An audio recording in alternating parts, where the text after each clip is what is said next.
Welcome back. So, our final video. Now, we've been talking about these 3 basic sounds, and hopefully you've been practicing those and getting a little bit better at doing them.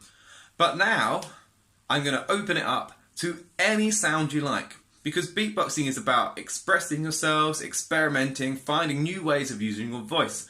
And if you go on the internet and look up some beatboxing videos, there are so many different sounds that people can do much better than me. And I'm sure you can do a lot which are better than me as well.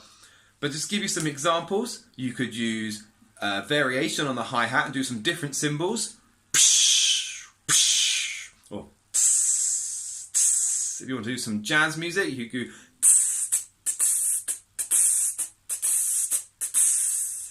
But you could use all sorts. You go if you want to. You go.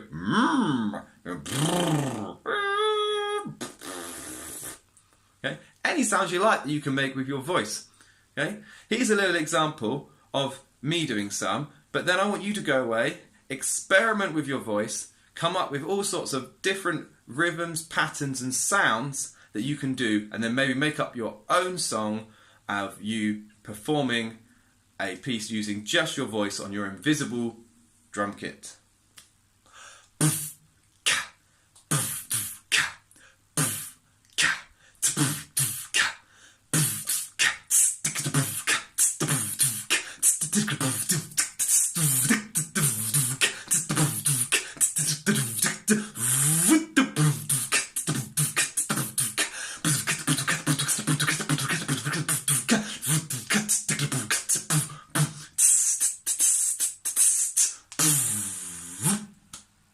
Right, go and do your own. I'm sure they'll be much better than mine.